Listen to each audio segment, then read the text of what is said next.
Alright, guys, welcome back to Bro Sports. This is going to be the first ever solo podcast on this channel. क्यों हो रहा है वो सबको पता ही है. जिसको नहीं पता है जाके पिछला पॉडकास्ट चेकआउट कर लो. मोहित कुछ टाइम के लिए अवेलेबल नहीं होने वाला है. So I will be taking the responsibility.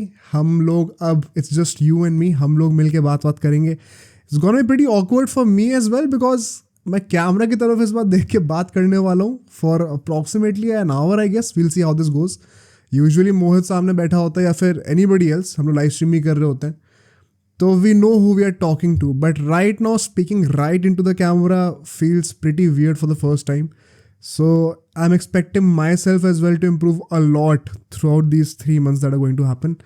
But ठीक है, we'll talk about a lot of things today क्योंकि हम लोग को फुटबॉल में 4 मैचेस कवर करने. We are going to be covering Madrid versus Valencia जो कि बहुत ही ज़्यादा कॉन्ट्रोवर्शियल गेम था.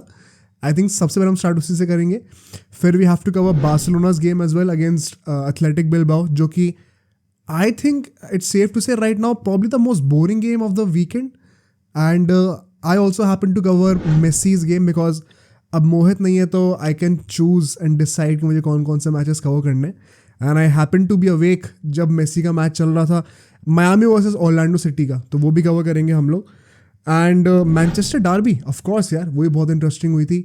एंड क्रिकेट की बात करी जाए तो we have some very important और I would say very entertaining updates. कुछ रूमर्स भी हैं तो उनको स्पेकुलेट करेंगे. श्रेयस अय्यर के बारे में एक नई चीज़ पता चली, उसके बारे में भी बात करेंगे.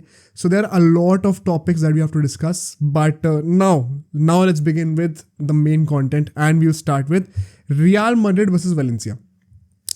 वैलेंसिया के घर पे मैच हो रहा था and the atmosphere I think अभी तक अगर तुम लोगों ने बाकी लोगों की भी वीडियोस देखी हैं या फिर खुद भी मैच देखा होता सबको पता चल ही गया होगा. The atmosphere was top notch. Apparently कुछ इंसिडेंट हुआ था वैलेंसिया में, कुछ एक्सीडेंट हुआ था. I am not exactly aware of the situation that happened but उसके चलते हुए there was a very strong emotion in the crowd कि भाई आज कुछ भी हो जाए हम लोग घर पे खेल रहे हैं against the league toppers which is real Madrid. इससे बड़ी ओकेजन और क्या हो सकती है कि उनको हराया जाए अपने ही घर पे एंड दिखाया जाए कि क्या स्टैंडर्ड्स होते हैं.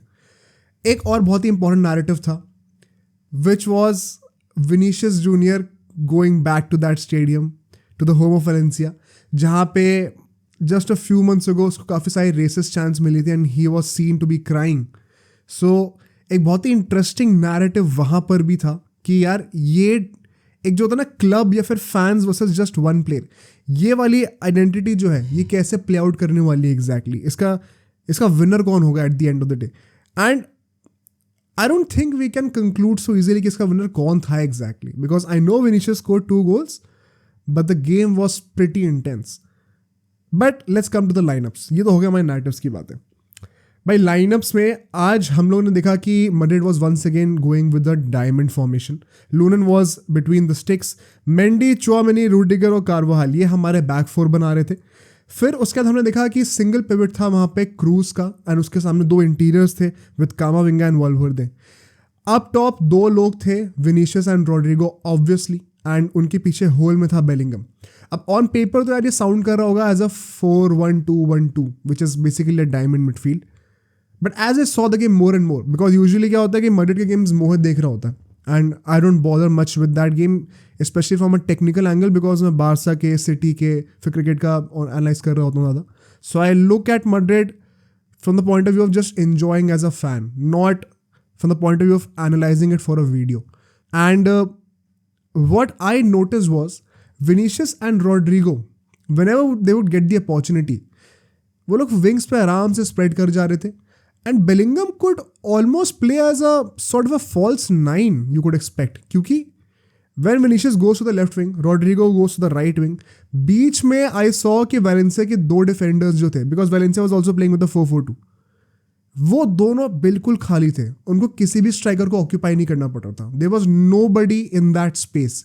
सिर्फ बेलिंगम ही था जो कि डीप से रन्स बना रहा था and quite frankly he was the most effective one while going forward as we will discuss in the first half. Because what happens is ये तो हमने सेटअप डिस्कस कर लिया. The start to the game was quite boring in my opinion because 15-20 minute हो चुके थे and कोई बहुत ज़्यादा खास चांसेस बन नहीं रहे थे. The only 2 patterns that I saw was for Valencia they would push through the right wing जहाँ पे मेंडी खेल रहा था, वहाँ पे वो लोग अटैक करने की कोशिश कर रहे थे, वहाँ से कुछ ना कुछ चांसेस क्रिएट करने की कोशिश कर रहे थे. They had a couple of runs जहाँ पे वो राइट विंग के थ्रू इन रोड्स बना पाए मैड्रिड के फाइनल थर्ड में, but that was about it. And as far as Madrid was concerned, उनका तो और भी ज़्यादा सिंपल ही था, आई वुड से सिंपल, या फिर आई वुड से ब्लैंड में भी, because what you would see is कि बेलिंगम के थ्रू ही वो लोग बॉक्स में एंटर कर रहे थे and then something would happen and somebody would try to take a shot, but it was so damn boring to start with. Totally not how the game ended, because game ended on a very controversial note, but starting बहुत ही ज़्यादा bleak, बहुत ही meek सी start थी until those errors started happening from Madrid side. क्या होता है यहाँ पे? पहला गोल आता है once again Valencia tried to make inroads from the right wing. Right wing से ही वो लोग थोड़ा बहुत झिझारू बना जो होता है ना कि यार पीछे से 2-3 लोग तुम्हें गिराने का कोशिश कर रहे हैं लेकिन मैं गिरूंगा नहीं, मैं ट्राई करता रहूँगा एंड तक, आई वोंट फंबल अराउंड, वो देखने को मिलता है वहाँ पे. एंड वहाँ से then comes a cross to the left wing, and left wing जो बंदा था, it is quite funny because I don't think he went for the cross once again. Essentially goal आया कैसे? राइट विंग से एक cross आता है to the left wing, फिर लेफ्ट विंग से अपेरेंटली एक क्रॉस आता है in the centre of the box और वहाँ पे हेड करके एक आदमी गोल मार देता है. बट रियलिटी क्या थी? जो सेकंड क्रॉस आया था, it was not actually a cross, it was a mistimed shot. I think that guy was going to hit the goal, but उसने उसके पैर पीछे से लैंड नहीं करी and it somehow went to the other guy in the middle of the box. It also kind of shows कि जिस बंदे ने अल्टीमेटली हेडर मारा वो प्रिपेयर्ड नहीं था कि उसके पास बॉल आने वाली है. If you look at his reaction quite closely, so it was pretty clear कि वो इंटेंशन थी नहीं कि उसके पास बॉल पहुंचे, but he adjusted really well एंड फिर काफ़ी अच्छे से हेड करके गोल मारा. Credit to that guy, because वो लीड इतनी इंपॉर्टेंट थी उस टाइम पे वैलेंसिया के लिए, बिकॉज क्राउड ऑलरेडी चीयर कर रही थी एंड थोड़ा बहुत टाइम हो चुका था जब तक गोल आया नहीं था. तो how would you make an impression on the crowd, how would you win their trust? एक वो ब्रेक थ्रू की ज़रूरत थी एंड थोड़ा बहुत लक की भी ज़रूरत होती है, specially against a team like Madrid जो कि अभी मतलब आई वुड से दे हैव अ हैक कि भाई जब मन करे पूरे मैच में आराम से खेलते रहो and then one chance and they would score. That's how they have been winning so easily. And it's not a criticism. I think it's a very commendable job. It's a very difficult job to do. Her bar, and you cannot attribute it to luck all the time. So दूसरी team को luck की जरूर पड़ती है. And I think यहाँ पे थोड़ा बहुत वो लक का फैक्टर था that played out really well, combined with the skill of that heading. But उसके बाद the blunders that happen, because हम कारवाहाल को देखते हैं, ये 3 मिनट के अंदर ही 2 गोल आ जाते हैं.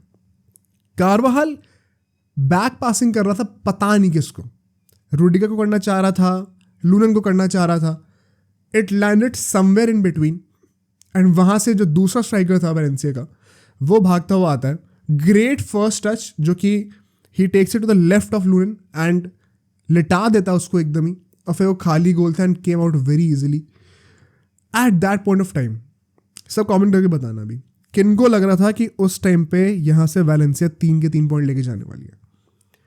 बिकॉज आई पर्सनली फेल्ट कि यार जब आदमी इतना ज़्यादा क्राउड के सपोर्ट में हो, जब एक इतना बड़ा कॉज आपके पीछे आपको यूनाइट कर रहा हो, what ever the accident that happened, कभी कभी ना वो दिन होता है ना आपका कि यार it is meant to be for you, कि आज आपको जीतना ही जीतना चाहे कितनी बड़ी टीम आ जाए. And it does not get bigger than Madrid, मतलब इवन इन मतलब forget La Liga, probably even in Europe only city maybe can come close to that right now. And I for a second entertained that thought for sure कि शायद कहीं ना कहीं आज Valencia के लिए बना हुआ है दिन, that they are going to win this. And then the logical brain kicked in and it told me कि यार मैड्रिड है दूसरे साइड पे and you can never take them from granted. कुछ भी नहीं पता, कहीं से भी गोल आ जाएगा. But on the contrary, उस टाइम पे क्या होता है जब ये 2 गोल आते हैं, we see a series of individual errors from Real Madrid's players, कि मतलब मिडफील्ड पे आके मिडल ऑफ द पार्क में आके एकदम से बॉल लूज कर दी कि इंडिविजुअल एरर की वजह से पास सही नहीं हो रहे हैं, रन सही नहीं बन पा रही है. And it somewhat felt like क्या मैड्रिड कहीं पैनिक तो नहीं कर रही है, क्या कहीं ये क्राउड के प्रेशर में आके थोड़ा हिचक तो नहीं गए. And I would even go as far as to say कि अगर ना बेलिंगम के एक्सप्रेशंस देखें उस टाइम पे, विनीशियस जूनियर के एक्सप्रेशंस देखें उस टाइम पे, रॉड्रिगो को देखें उस टाइम पे, it kind of give the impression कि ये लोग थोड़ा फ्रस्ट्रेटेड भी थे, that how could Real Madrid be 2 down against Valencia, even if it is away from home. And I liked that personally because it showed that they genuinely feel bad if they lose. And I think मुझे कहीं ना कहीं ऐसा लगता है कि वो characteristic matter करता भी है यार, specially in a big club. हम लोग ना कितनी बार कहते हैं कि यार ठीक है यार, जीत होती रहती है, हार होती रहती है, and that is also fine to be indifferent in wins and losses. But I think right now the difference between Real Madrid and probably Barcelona, being a Barcelona fan, I could say this, especially amongst the fan bases of the two clubs, is that Barcelona अगर एक match जीत जाती है ना अच्छे fashion में, जैसे भी गिताफे के अगेंस्ट जीती थी, एवरीबडी इज ऑन क्लाउड 9 कि भाई क्या कर दिया हमने, कितनी बढ़िया बात हो गई है. On the other hand Madrid के लिए it is just another day right now. It is expected 200% कि आपको जीतना तो है ही. Firstly they don't really care about the margin of the victory और the style of the victory, but they take this for granted कि हमें जीतना तो है ही है. तो जब वो जीत नहीं आ पा रही होती या फिर जब आसार नहीं दिख रहे होते उस जीत के, then you start seeing the frustration not just in the fans but in the players as well, on their faces. And I personally appreciate that because it shows how desperate they are to win each and every game, how important it is for them to win. I personally really appreciate that attitude. And उसी attitude के चलते I think at the end of the first half वो गोल उन्होंने कहीं से खींचा है भाई. Of course थोड़ा सा लक हमेशा चाहिए होता है. आई बिलीव कि आप पूरा एफर्ट डालते रहो, साथ में थोड़ा सा लक भी मिल जाए ना तो फिर वो सोने पर सुहागा हो जाता है. एंड एग्जैक्टली वही हुआ, बिकॉज कार्वाहाल ने क्रॉस करा फिर से राइट विंग से, and it kind of took a deflection, जिसकी वजह से बॉल जहां लैंड करनी चाहिए थी वहां नहीं करती है. एंड उस क्रॉस को रिसीव करने के लिए रॉड्रिगो आ रहा था एंड कीपर इस तरफ से डाइव मार रहा था, and Rodrygo just took that keeper away with him, fake करते हुए बॉल को खाली छोड़ दिया एंड विनीशियस को पीछे टैप इन मिल गया. अगर वो बॉल डिफ्लेक्ट नहीं होती तो शायद वो गोल नहीं हुआ होता. बट सिमिलरली वैलेंसिया के पास भी लक था, be it in the first goal और the second goal. So I think इस फर्स्ट हाफ में जो तीनों गोल थे ना, उनमें थोड़ा बहुत लक फैक्टर ज़रूर था, but it made up for a great first half towards the end. Initially first half में बात करें तो आई थिंक कि थोड़ा सा बोरिंग सा लग रहा था, पहले के 10-12 मिनट में क्या चल रहा है. But as the game picked up, the game turned out pretty well. And बहुत ही इंटरेस्टिंगली सेटअप था सेकेंड हाफ भी, बिकॉज इवन दो 2-1 हो चुका था एंड फर्स्ट हाफ के एंड पे मैड्रिड का गोल आया था, so basically you could argue कि रिदम जो है वो धीरे धीरे उनकी तरफ जाने वाला था. बट यू वुड फील कि यार शायद इतना आसान होने नहीं वाला ये. And so we saw in the second half कि एंसेलोटी सबको इंस्ट्रक्ट करता है कि भाई रिस्क लो, आगे जाओ, हाई अप द पिच खेलो, देखा जाएगा जो होगा, इतना मत सोचो. And we see Madrid balling in the first 10 minutes of the second half. 10-12 minute तक तो ऐसा कर रखा था कि भाई अब तो गोल आने ही वाला है. एंड नेचुरली द बिगेस्ट और the best chance fell into the shoes of Bellingham, जिसने I think it was a great fake to start with, and उसने मतलब पूरा खोल ही दिया था डिफेंस अपना, and he was 1v1 with the keeper. And बस maybe I would argue कि क्या वहाँ पे शॉट पावर में थोड़ी कमी रह गई थी, बिकॉज बहुत ही ग्राउंडेड शॉट था, बॉल में बहुत ज़्यादा पेस नहीं थी, and I think keeper got the benefit of it. Of course it was a great save, nobody is questioning that, and I think the keeper deserves all the credit for it. But उसकी job थोड़ी आसान I think कर दी Bellingham ने. अब क्या होता ना, it is very easy for us to say यहाँ पे बैठ के कि यार ये फेक कर देता, फिर ये भी कर देता, वो भी कर देता. उस टाइम पे it is about 0.12 seconds, 0.2 seconds, 0.3 seconds, इतना कम टाइम होता है रिएक्शन का. एंड जब ऑलरेडी फेक कर चुके हो, आप इतना भाग चुके हो, इतने मूव्स कर चुके होते हो, ब्रेन बेसिकली ऑटो पायलट पे होता है, एंड कई बार बॉडी रिस्पॉन्ड नहीं कर पाती उतनी तेज़ी से. And that applies to everybody by the way. ये ऐसा नहीं कि आप बुढ़े हो रहे हो, 30-40 साल के हो गए तभी होगा.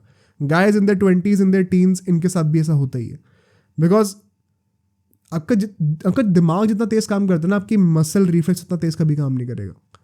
मसल रिफ्लेक्स उसे कैचअप कर सकता है बट उसके आगे नहीं जा सकता कभी भी. ब्रेन हमेशा आगे रहेगा. And so I think that chance was a golden opportunity for Madrid to equalise. But उसके बाद हम लोग बहुत ही एक लो की टैक्टिकल प्ले देखते हैं हम लोग, आई थिंक वैलेंसिया से, जहाँ पे द मैनेजर सेंस्ड 10-12 मिनट हो गए सेकेंड हाफ के, and we are struggling, Madrid is going all out, they are dominating us. And so वो 2-3 सब्स्टिट्यूशंस बुला लेता है तुरंत. अब कई लोग आर्ग्यू करेंगे इसमें कि यार ये सब्स्टिट्यूशंस क्यों है, क्योंकि बेसिकली टैक्टिकली को चेंज करना होगा, उसको फॉर्मेशन चेंज करनी होगी, नंबर ज़्यादा ऐड करने होंगे मिडफील्ड में, ऑफकोर्स वो सब तो है ही। But I think there was one more reason there, and I believe जितना आप खुद खेलते हो ना कोई भी स्पोर्ट, कोई भी team sport, B it cricket, B it football, B it volleyball, basketball, the more you start understanding the nuances of these decisions. I personally bet on the fact कि इन सब्स्टिट्यूशंस को आना तो था ही, बट इनकी timing was more to do with the fact कि हमें किसी तरीके से मैड्रिड की रिदम तोड़नी है अभी।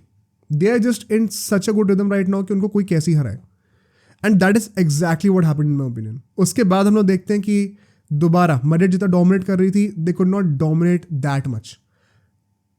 इनफैक्ट ऐसे मोमेंट्स भी आने लग गए थे, दे हैड अ न्यू सब वैलेंसिया, एंड उसके 2-3 मिनट बाद ही उस नए सब का जो फर्स्ट टच था वो था शॉट ऑन गोल सीधा। When from the right wing they had a low cross and that guy had a good shot on the goal, but Lunin ने अच्छा सेव भी कर लिया।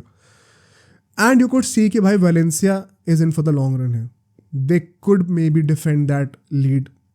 Might will come out to be true. But it was not meant to be because जो हमने दूसरे narrative की बात करी थी यहाँ पे, Valencia का तो के लिए बहुत इमोशनल मोमेंट था ही, बट एक और इम्पोर्टेंट मोमेंट था हमारे विनीशियस जूनियर के लिए, and he comes up with the second goal. And I think it was a great header, but what a great cross by Brahim Diaz. Brahim Diaz also, by the way, क्योंकि मैं, as I said before, I watch Madrid just for fun. And I keep asking Mohit as well कि Brahim Diaz का क्या चल रहा है, कैसा चल रहा है। अभी उसने recently UCL में भी इतना अच्छा गोल मारा था Leipzig के अगेंस्ट।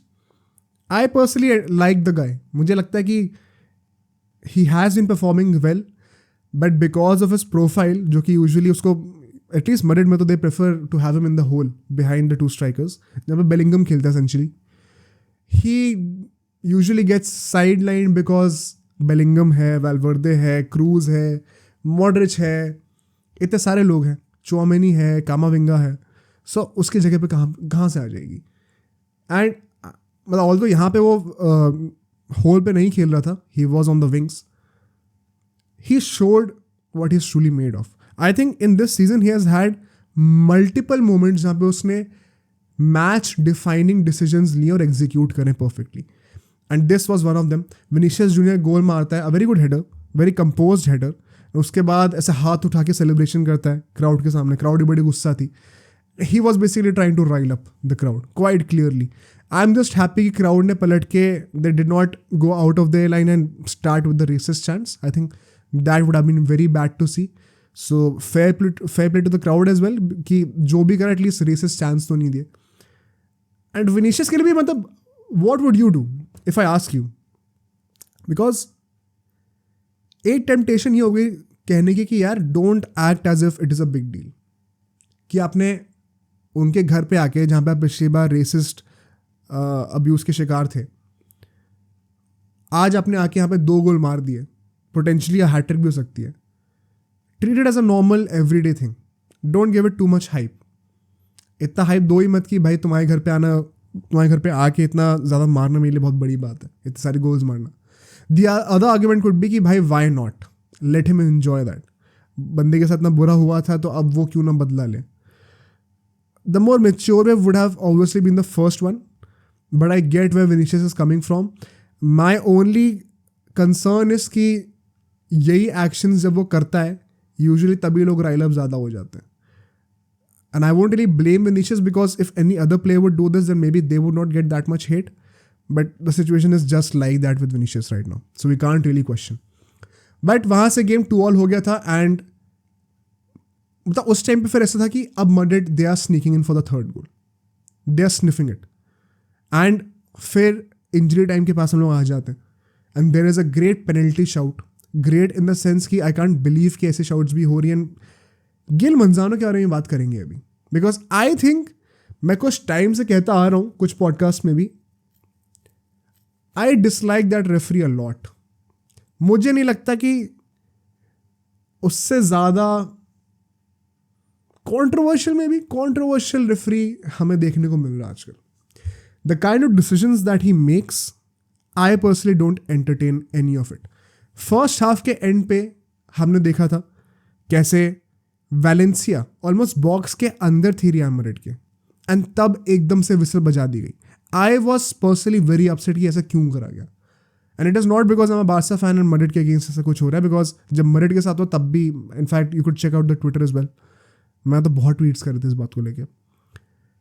ऐसा कौन सा रेफरी करता है भाई?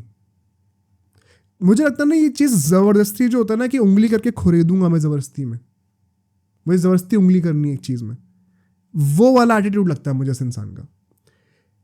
And it is not just about that one instance, because the same thing happened at the end of the second half जब बेलिंगम ने गोल मारा. The decisions throughout, ये जो पेनल्टी वाला डिसीजन भी था, जब नाचो ने उस बंदे को टच भी नहीं करा था बॉक्स के अंदर एंड पेनल्टी दे दी गई थी. थैंकफुली वीआर ने चेक करा एंड ओवरटर्न करवा दिया. उसके बाद फिर हम लोग देखते हैं कि एक बहुत ही हॉरिफिक इंजरी भी होती है डियाखाबी को, if I am pronouncing the name right. Hope that he gets well. But towards the end of the game, when Valencia were going all defensive and Madrid were trying to score the third goal, box के अंदर ball उथल पुथल हो रही है, then it goes to the right wing. वहाँ से कार्वाहाल, I think कार्वाहाल था, ब्राहिम डियाज में से कोई एक था, who was going to cross.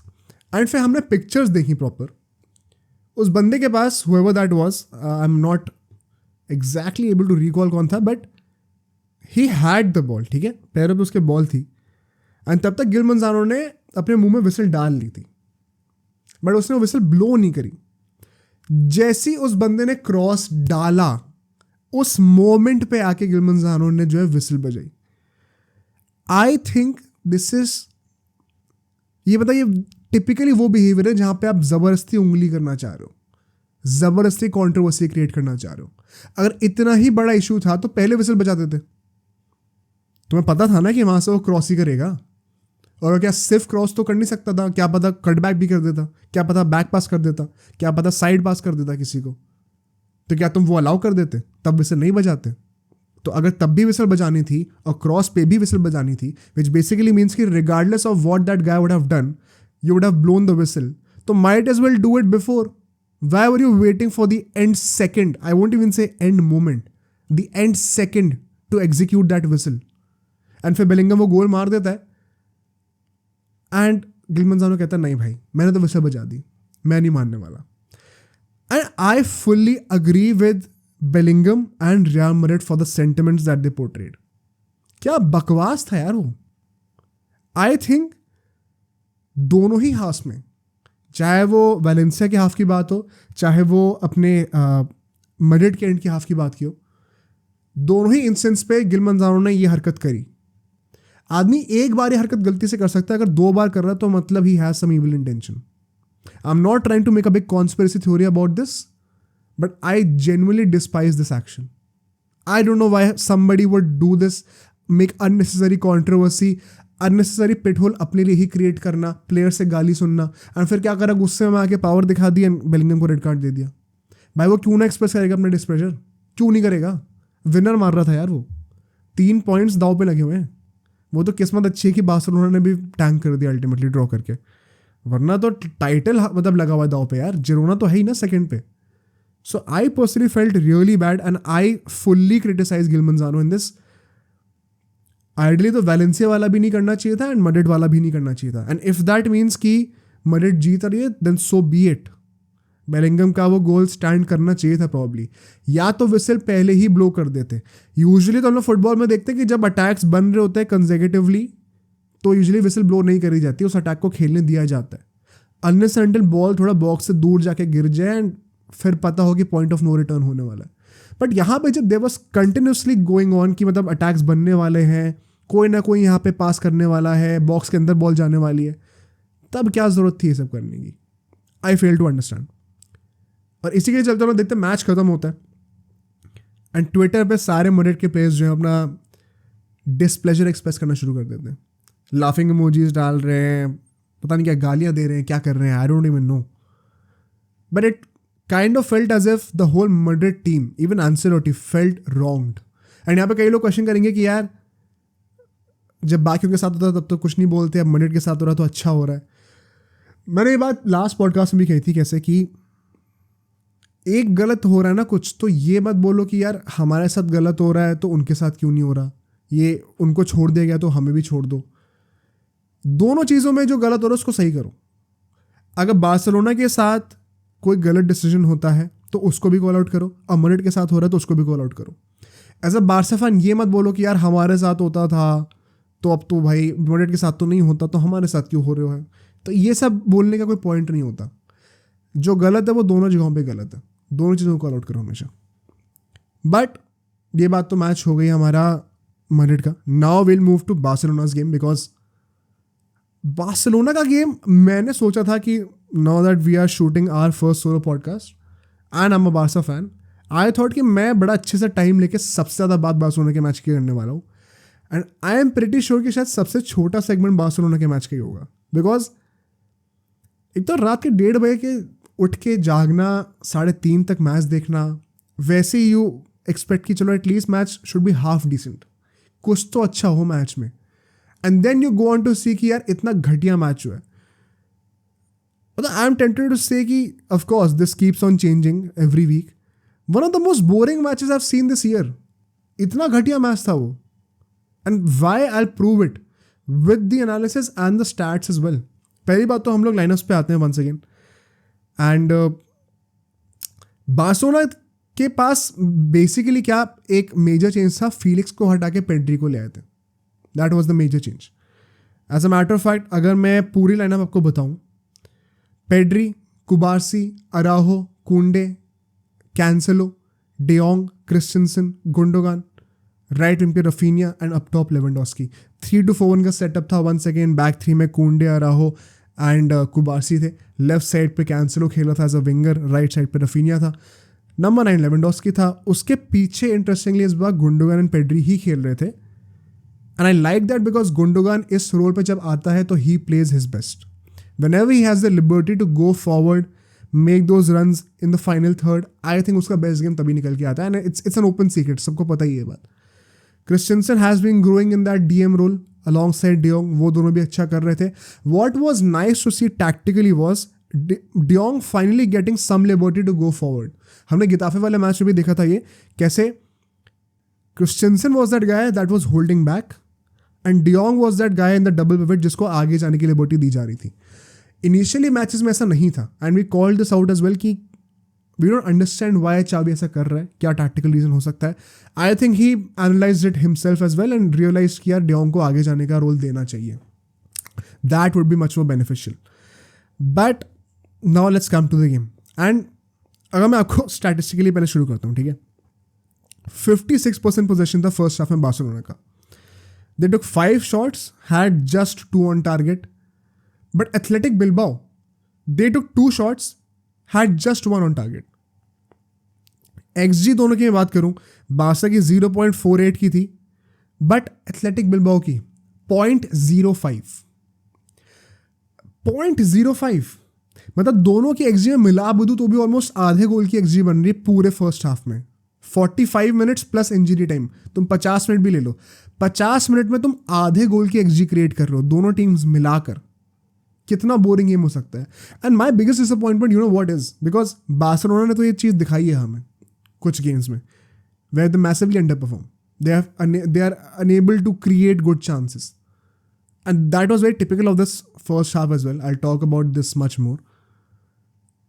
But Athletic Bilbao ने जितना मुझे डिसअपॉइंट करा, इनाकी विलियम्स खेल रहा था इस बार।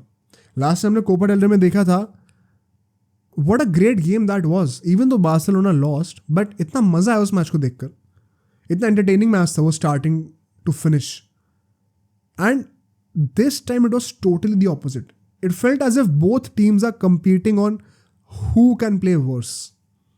इतना ज़्यादा boring game था ये। मुझे तो I failed to recall any possible chance, any proper chance that was created in the first half, except the Cancelo one. वो भी एक चांस तो मैं क्या ही कहूँ, बेसिकली क्या होता है, बॉल रीबाउंड करके it fell far off to Cancelo and keeper was out of his line, and so Cancelo ने फार ऑफ से एक बहुत लंबा शूट लिया, एंड एक्यूरेसी को क्रेडिट जाता है because it ended up into the frame, but he was saved by the defender जिसने गोल लाइन क्लियरेंस कर दी। ओनली थैंक्स टू हिम कि वो गोल बचा है, but look at the quality of the chance. Almost you would argue कि Cancelo was closer to the half line than he was to the goal. इतनी दूर से उसने शॉट लिया था वो, विच इज़ वाई XG में भी वो बहुत ज़्यादा कोई इंक्रीमेंट करा नहीं उसने, 0.48 का ही XG था फिर भी. If that is the best chance of the whole first half from both the teams, then imagine कितना बकवास फर्स्ट हाफ गया होगा. एंड इस पे और ज़्यादा बकवास चीज़ पता क्या हुई as a Barca fan? De Jong got injured, Pedri got injured, and we are messed up for the upcoming UCL fixture. I feel still backing us to win, but just imagine Gavi नहीं खेल सकता अभी, ठीक है. Pedri hamstring injury से सफ़र कर रहा था इतने टाइम से. आई एम प्रीटी श्योर फिर से हैमस्ट्रिंग इंजरी ही शायद रीएग्रेवेट हुई है. At the time of shooting अभी रात हो रही है, so I am not really sure कि क्या न्यूज़ आएगी, बट इट लुक्स लाइक वो फिर से एक पुरानी इंजरी ही रीएग्रेवेट हुई है. He was even crying in disappointment. तो it seems like he knew कि कोई पुरानी इंजरी ही दोबारा आई है. डियोंग का एंकल ट्विस्ट हो गया बहुत गंदी तरीके से, टू द पॉइंट कि he had to be taken off the field. He could not walk himself.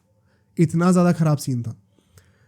And that clearly means that if you can't even limp, तुम पैर रखने की ही उसमें नहीं हो, पोजिशन पे नहीं हो, then you are gone for at least 2-3 maybe 4 weeks.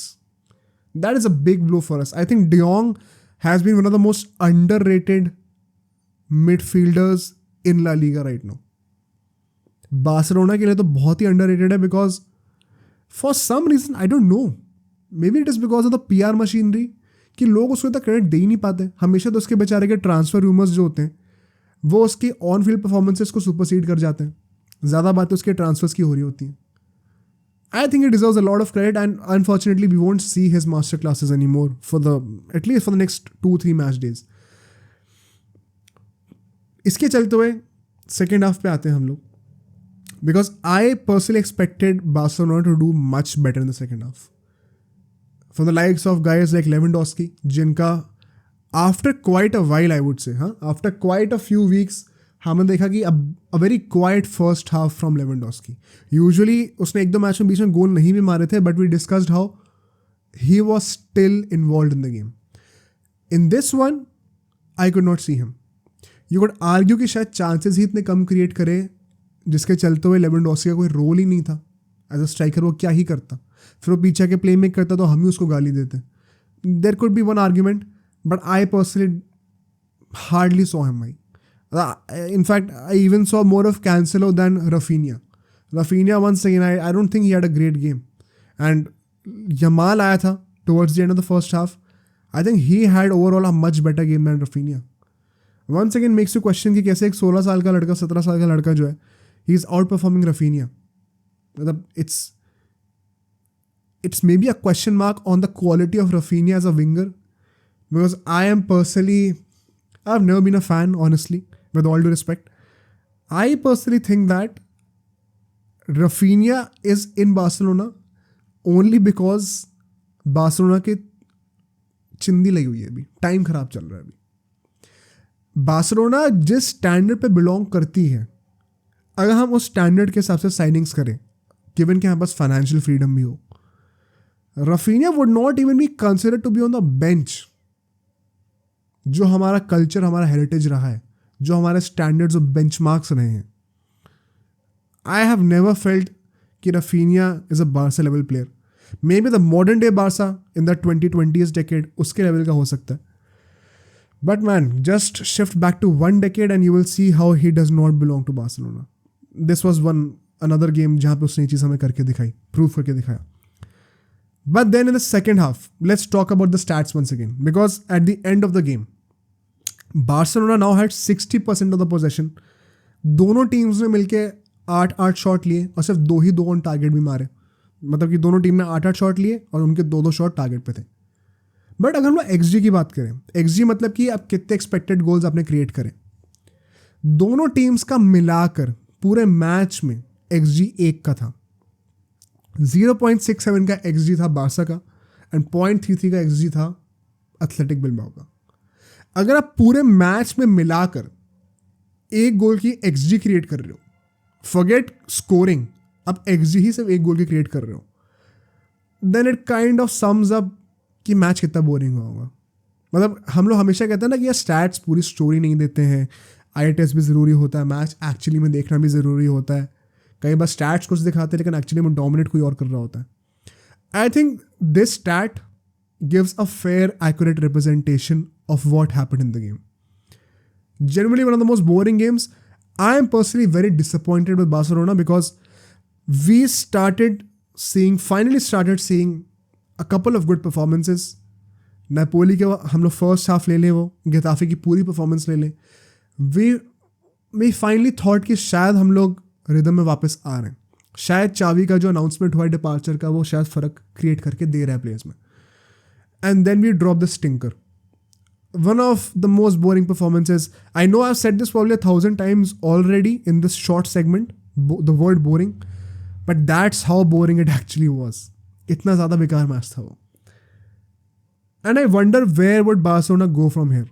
Because अभी next week ही नपोली से मैच होने वाला है. A very crucial game because unfortunately जहाँ पे हम लोग लीड ले सकते थे हम लोग ड्रॉ करके आ गए. एंड राउंड ऑफ 16 में पिछले 2-3 साल से हम आ ही नहीं रहे हैं, तो यू नेवर नो यार, वी नेवर नो, कुछ भी हो सकता है. आई नो घर पे मैच है लेकिन कुछ भी हो सकता है. I just hope that we clear the round of 16 first, then maybe look at other objectives. एक बहुत ही अच्छा चांस था हमारे पास ला लीगा में भी लीड को क्लोज इन करने का. मरेडो हमारे बीच में सिर्फ आई थिंक 6 पॉइंट की लीड हो जाती, फ़र्क हो जाता अगर आज जीत जाते हम लोग. But it was not meant to be यार. Madrid dropped 2 very crucial points, but so did we. We could have capitalized, but we couldn't. And that is very sad. But ठीक है, ये बात हो गई हमारी ला लीगा की. ठीक है, now we'll move on to the Premier League. Because यहाँ पे बहुत ज़्यादा बड़ा मैच था. Probably the biggest game of the night, I would say, of the weekend maybe. And it turned out to be pretty entertaining, I would say. In the first half an hour, I think match इतना interesting नहीं था. But as the game progressed, मज़ा आने लगा. Let's start with the lineups because यहाँ पे तो हमें दोनों टीम्स को डिस्कस करना है बड़े अच्छे से. मैं हमेशा से सिटी को कवर करता हूँ, मोहित हमेशा से यूनाइटेड को कवर करता है हुआ. जब दोनों का आपस में मैच होता है तो we have to cover both the teams in detail. Starting with Man City. ठीक है, lineup once again a typical 3-4-1. Ederson पीछे अपना स्टिक्स के बीच में था as the keeper. Walker, Dias and Ake, इस बार ये 3 हमारे सेंटर बैक पेयरिंग पे थे, ये 3 पीछे स्टार्ट कर रहे थे. डबल पिवट में we once again saw the impeccable, क्या कहते हैं उसको, duo of Rodri and Stones. I think ये जो डुओ है ना इनका वो सबसे रिलायबल है इन द डबल पिवट. हमने देखा है कि गॉर्डियोला ने अकांजी के साथ एक्सपेरिमेंट करा हुआ है कुछ मैचेस में, बट आई पर्सनली फील जब स्टोन्स आता है ना तो रॉड्री का गेम भी एक लेवल ऊपर ही हो जाता है. And Stones in that role is much better suited. He knows the technicalities, the type of runs that he has to create. Akanji is better suited as a centre back. So that was good to see that they were treating it as an important game. उसके सामने जो 4 players थे, left wing पे हमारे Docu थे, right wing पे सिल्वा थे, बीच में De Bruyne and Foden, the 2 main guys, and इनके ऊपर Haaland. De Bruyne and Foden had a great game. अभी हम लोग डिस्कस करेंगे कैसे. But if you talk about United, because I think City के ऊपर तो कोई क्वेश्चन नहीं करूँगा मैं यहाँ पे.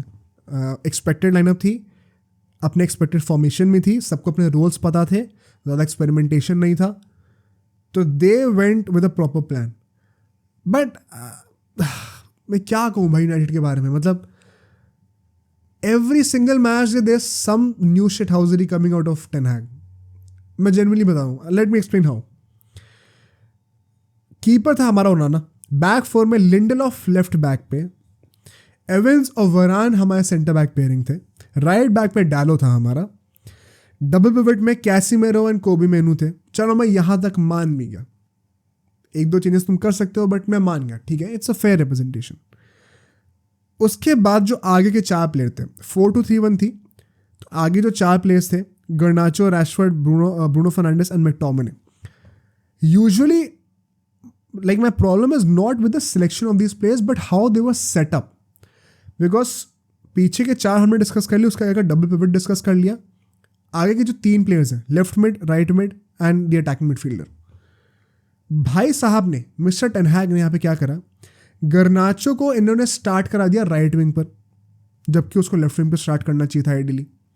रैशफोर्ड को as a centre forward start करना चाहिए था, भाई साहब को लेफ्ट विंग पर स्टार्ट करा दिया.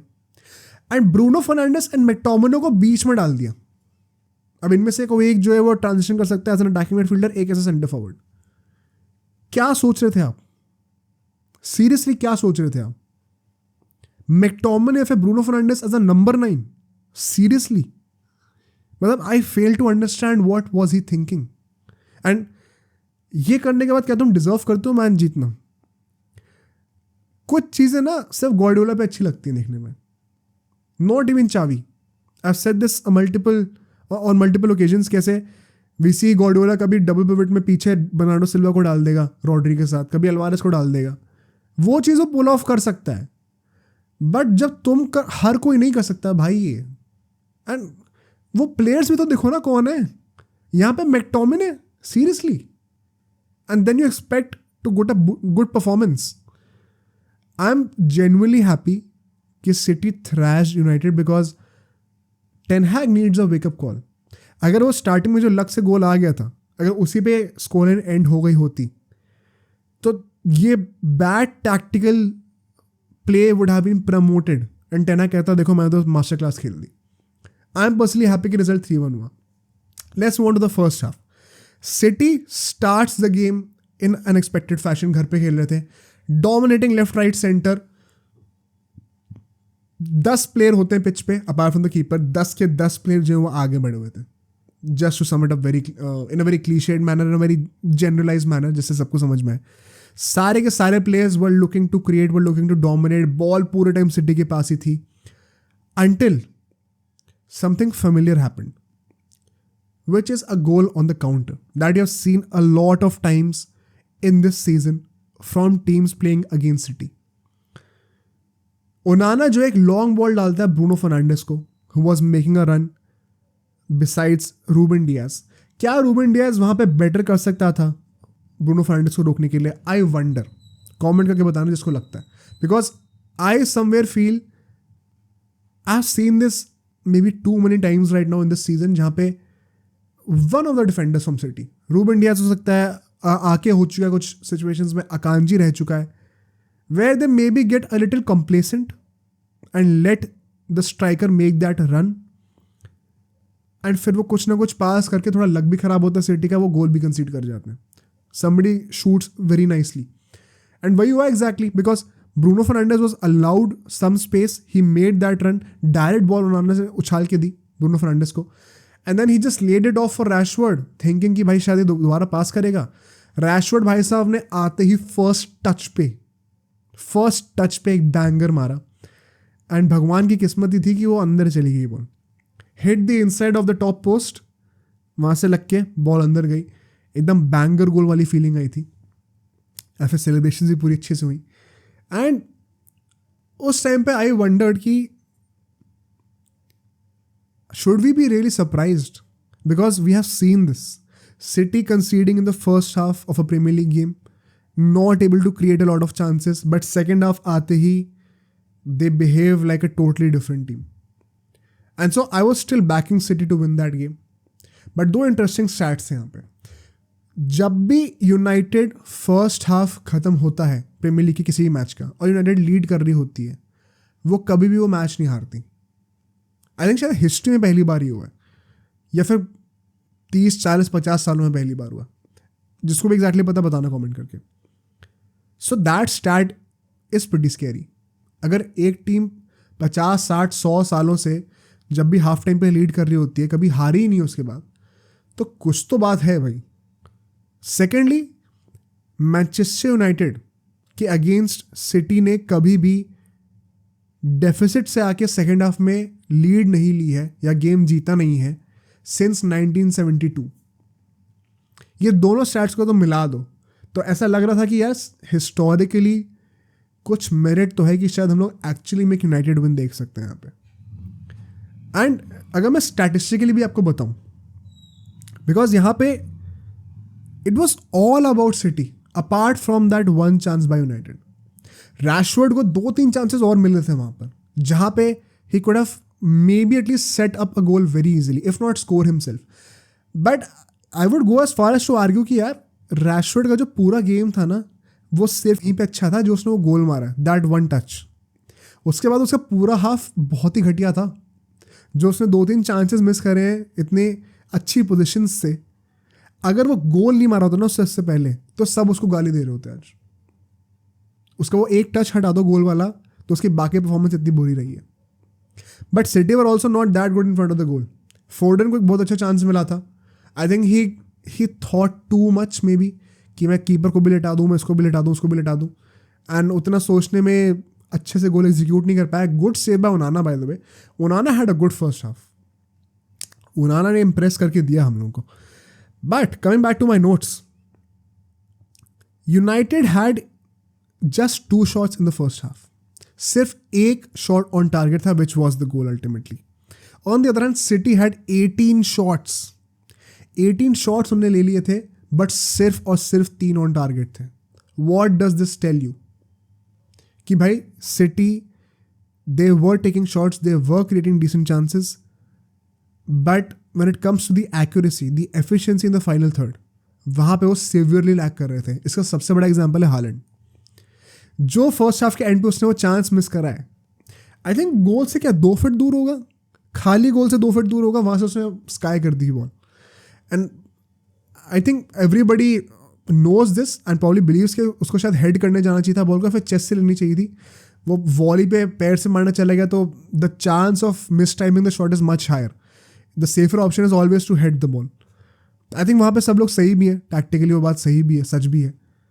बट वही ना, वो रिफ्लेक्स मोमेंट में आदमी सोचता नहीं इतना ज़्यादा। But it should have been converted regardless, and I think that qualifies as the miss of the season. मुझे नहीं लगता कि उससे घटिया मिस कोई हुआ है अभी तक पूरे सीजन में। यूरोप की बात कर रहा हूँ मैं।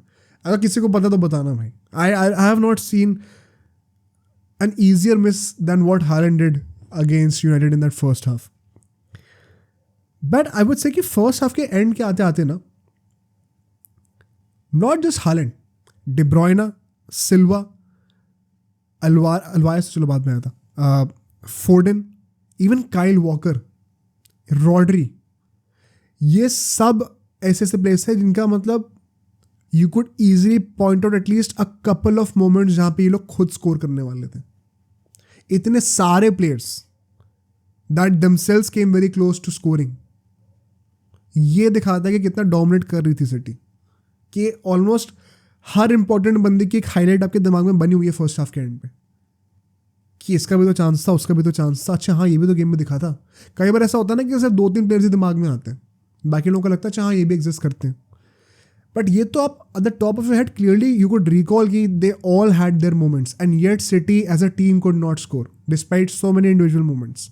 That was a question that needed to be answered, and I think Guardiola must have given a great pep talk at halftime, जो कि वो usually करता भी है।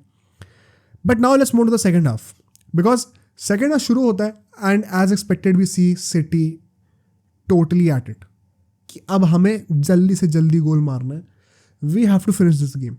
एंड 10 मिनट के अंदर ही हमें फोर्डन से एक मास्टर क्लास देखने को मिलती है। फोर्डन इज दैट गाय भाई, मतलब मैं तो कहूँगा यार कि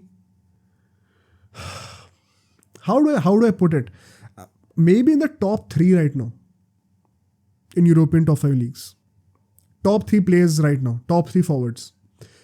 just the impact that he is having on City, despite guys like De Bruyne, Haaland, ये सारे आपके टीम में। उसके बावजूद अगर आपका मेन बंदा जो कि पोस्टर बॉय वो फोर्डन बन रहा है, तो फोर्डन को क्रेडिट जाना चाहिए यहाँ पे।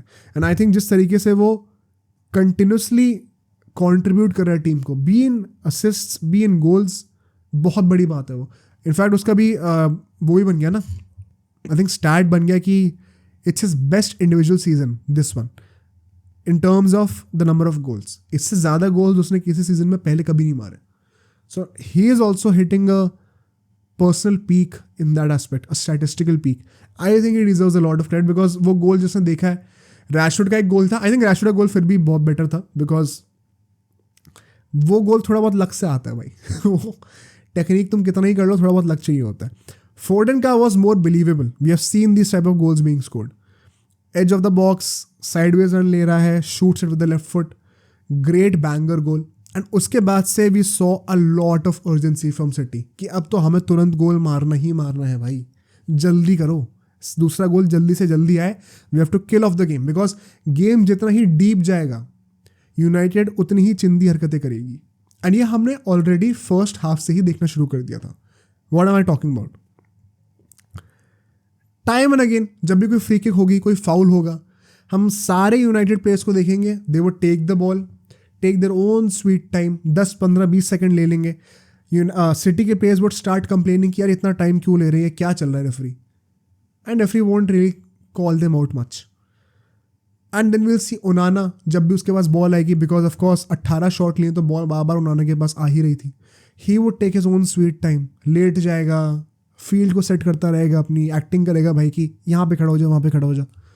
एंड इसी में वो 10 15 20 सेकंड वेस्ट कर देगा. और ये सब सुनने में सिर्फ लगता है कि 10 15 20 सेकंड ही तो है. But when you pile these seconds over the duration of the first half, ये मल्टीपल मिनट्स में बन जाते हैं. And these minutes count as minutes where ball was not in play, जब बॉल को खेला ही नहीं जा रहा था, but they were a part of the game. ये सब टैक्टिक्स होते हैं गेम को स्लो डाउन करने के.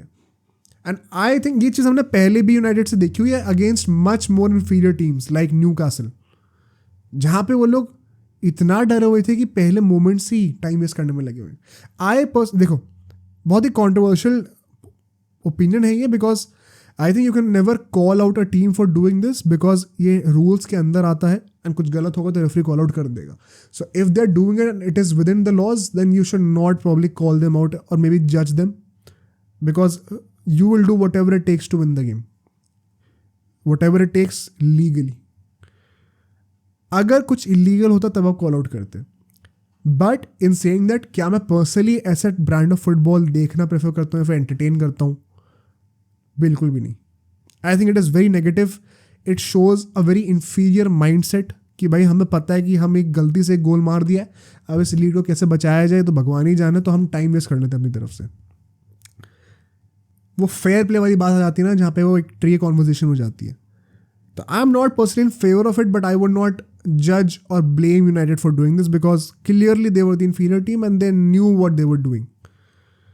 But then thankfully we saw another goal once again from Foden, and this one was equally good because left side of the box से वो left foot से shot लेता है, very tight angle.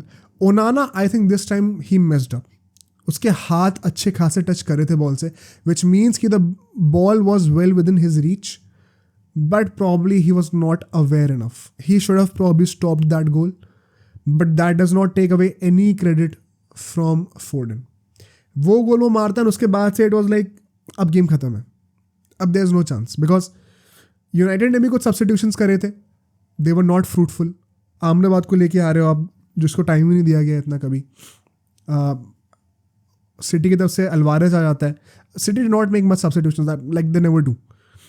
And then we saw कि यार it was a matter of time when it felt as if कि City एक और गोल तो जरूर मारेगी. 2-1 पे क्या होता है ना, यूजुअली आप जो टीम डाउन चल रही है उससे एक्सपेक्ट करते हो कि ये रिटेलिएट करेंगे. They would want to equalise, because पूरे फर्स्ट हाफ में ये लोग लीड कर रहे थे, तो ये लोग कुछ तो ट्राई करेंगे अपना वो थ्रोन रीगेन करने का. बट यूनाइटेड में वो क्या बोलूँ, मतलब वो मेंटल ही नहीं लग रहा था, वो मेंटालिटी ही नहीं लग रही थी कि इनमें वो मेरिट भी है, वो गूदा भी है कि ये लोग जाके ट्राई करेंगे इक्वलाइज करने का. इतने डरे हुए लग रहे थे. And that is why I feel कि टेन हैग क्या सोच रहा था यार. I know United is not in a good situation right now. I also know कि City is a much better team, but this is where the dilemma comes in. आप historically एक बहुत बड़े क्लब हो, क्या you will become a slave to the current times and accept कि अभी हम बहुत ही मीडियोकर हैं, तो हमें inferiority में रहने में कोई प्रॉब्लम नहीं है. Let's just focus on getting the results. Once again, it is not bad. It's not a bad thought given कि आपके पास current resources बहुत कम है. I am a bit idealistic in that sense. I like to believe कि यार जो बड़ी team है उसको बड़ी टीम की तरह behave करना चाहिए. I say this for Barcelona as well. You would learn this from Real Madrid a lot. So in that aspect, I feel कि यार मतलब United messed up real bad. In fact, उसके जो third goal आया finally Holland का, वो platter पे सजा के खाली गोल दे दिया गया. Haaland who was most likely absent from the whole game, उसको अपने प्लेटर पे सजा के दे दिया goal. And at the end of the day उसकी रेटिंग भी अच्छी हो गई. That's how bad United were. And be it De Bruyne, be it Silva, be it Foden, Doku had his moments, a couple of moments, although I don't think he had a great game. Be it Rodri, be it Stones, सबका game बहुत अच्छा गया यार. And I genuinely believe कि it was very important for City to win this game because I do want United to do well, which is why I think it was important for them to lose this game. To once again be reminded कि तुम जिस path पे चल रहे हो वो सही नहीं है. With the tactics that you have. In fact, at the end of the game, City के 27 shots थे. Can you imagine? 27 shots. 8 on target, 3.32 की XG. पिछले 7 गेम्स है यूनाइटेड ने 140 शॉट्स ज़्यादा कंसीड करें. That's more than 20 shots per game. And some people believe United is doing well. सोच लो भाई, a very deserved winner coming from City. And अब सिर्फ 1 पॉइंट का फर्क रह गया लिवरपूल के साथ, विच मीन्स नेक्स्ट वीकेंड जो मैच होगा between city and Liverpool, everything to play for. I think that could be the title decider. But now we are going to the last football game of this podcast, which is Inter Miami versus Orlando City. Of course, इस match को हम बहुत ज़्यादा seriously discuss नहीं करेंगे. By the way, if you want me to discuss all of Miami's games going forward, and if you want a tactical and technical breakdown of it as well, या फिर एक entertaining में भी discuss करना हो, let me know in the comments, because I've kind of realized in the past few months कि अल नस्सर and Al Miami कहने वाला था मैं, वाह, इंटर मायामी के matches they're pretty hard to follow, especially Miami, because the timings are so odd. सुबह के 4 बजे, 5 बजे, कभी कभी रात के 3 बजे. And so not a lot of people are able to watch these games, even though they love Messi. अल नस्सर के गेम्स कंपेरेटिवली एक डिसेंट टाइम पे होते हैं रात को, अगर मैं इंडिया के हिसाब से बात करूं, but it's just that they happen to be taking place right when some other European games are also happening. जैसे मैड्रिड की बात कर लो, बार्सा की बात कर लो. तो देन कम्स अ डिलेमा कि हम रोनाल्डो का मैच देखें या फिर अपनी क्लब का मैच देखें. So I have notice that a lot of people are going through that dilemma. So if you want me to cover these games, specially Miami right now, because being a Messi fan I would be watching those games most likely. तो मैं जो matches देखा करूँगा, I'll make sure that I could mention about them in the podcast. If you want to listen, then make sure to comment about it. I happened to watch this game. इससे पहले वाला match मैंने नहीं देखा था जो draw हो गया था, सिर्फ मेसी का गोल ही देखा था. एंड ऑफ कोर्स मायामी के मैचेस में सीरियसली ट्रीट भी नहीं करता हूँ यार. As a Messi fan, if you are a Messi fan, you would agree with me, it does not really matter what he does now. And it seems like he is also having a lot of fun. I will tell you how in this game. एक interesting चीज़ क्या थी, because हम बिल्कुल ही ignore तो नहीं कर सकते मायामी की गेम्स. क्यों? बिकॉज कोपा अमेरिका आने वाला है. So we have to keep an eye on Messi. And of course उसके आखिरी कुछ साल तो we want to see as much as we can of him. Tata Martino ने कहा था यार कि हम लोग जो अभी 2 मैचेस खेले थे मायामी के, इससे पहले we exerted Messi too much, जहाँ पे he was having to create chances and then come in the final third to finish them as well. And so बहुत वियर एंड टेयर हो गया. माई फर्स्ट थॉट वॉज क्या थोड़ा exaggerate कर रहा है पे ताता मार्टिनो, बिकॉज भाई वो मेसी है. अभी जिम की इतनी फोटोज आई थी उसकी ऑफ सीजन में. ऐसे 2 मैच से क्या वो इतना वियर एंड टेयर हो जाएगा? आई doubted personally. So I don't know why ताता मार्टिनो मेंशन दैट. सेकेंडली, ताता मार्टिनो ने कहा कि भाई मेसी को हम क्रिएट कराने के लिए रख रहे हैं, उसको फिर आगे भी आना पड़ रहा है चांसेस फिनिश करने के लिए. We don't want that. And my personal Messi fan boy said, the fan boy in me said कि यार at the end of the day I want him to score goals. I know assist देखने में बहुत मज़ा आता है, passes निकालने में बहुत मज़ा आता है, but eight the end of the day अगर स्कोर शीट पे मेसी के अंडर 2 गोल का नाम लिखा होता है ना, तो वो अच्छा लगता है सबसे ज़्यादा. And so why are you saying this Martino? Let him score the goals. Thankfully both the things happened. वो अच्छा भी लग रहा था देखने में, एंड गोल भी उसने मार दिए. इनफैक्ट 2 गोल मार दिए. So no complaints on the match. But another point I would make for Miami is I'm personally happy that they have resorted back to the 4-3-3. जिन लोगों ने नोटिस नहीं करा, प्री सीजन के जो मैचेस चल रहे थे मायामी के, वो 3 at the back 3-5-2 वाला फॉर्मेशन लेके चल रहे थे. It was not paying off well. Suarez Messi भी, उनका भी थोड़ा रोल डिफाइंड नहीं था वहाँ पे. अभी वापस 4-3-3 में आ गए. It looks much better and they all look in the elements. Alba, Busquets, Suarez, Messi, they know where they have to play, कौन से पोजिशंस में आना है, एंड वो टेलीपैथिक कनेक्शन बेटर हो गया. So I would personally happy to say that. But first half में within the first 15 minutes Suarez के 2 गोल आते हैं. Finally opening his account with Inter Miami. क्या कहोगे भाई उसके बारे में? मतलब फर्स्ट गोल तो अगर मैं ब्रेक डाउन करूं, I wonder if that pass और that cut back was meant for Suarez. जिन लोगों ने वो गोल नहीं देखा, देखें जरूर जाकर. राइट विंग से कट बैक आता है and Suarez first time shot लेता है एंड गोल मारता है. बट इफ यू नोटिस, जिस पावर से वो कट बैक डाला गया था, it probably was not for Suarez but the man standing behind him, which was a certain number 10 called Messi. It felt like वो cutback actually Messi के लिए था and Suarez ने बीच में intervene कर दिया, thankfully गोल भी मार दिया. But the second goal was pure class by Suarez. जो हम लोग पुराना Suarez देखते थे ना, probably his pace has dropped so much but comparatively it does quite well for MLS because यहाँ की pace बहुत ज़्यादा है नहीं. तो पहले तो ये 2 गोल आ जाते हैं एंड फिर जो तीसरा गोल आता है जो रॉबर्ट टेलर को असिस्ट करता है Suarez, that made me wonder कि MLS कितनी ज़्यादा इनकम्पिटेंट है डिफेंसिवली. मतलब how is it so simple for a guy like Suarez who finds it so difficult to run right now कि वो जो है भाग के 1-on-1 जो है कीपर को, और अदर 2-on-1. भाई रॉबर्ट टेलर एंड सुआरेस दोनों सामने थे, कीपर अकेला बेचारा प्रे कर रहा था वहाँ पे. Suarez squares it up and Robert Taylor जो अपना टैप इन मार देता है. How is it so easy for a guy like Suarez to escape the defence? कि उसको कोई भी ट्रैक नहीं कर रहा था. Just makes you wonder. And so first half was a complete Suarez show.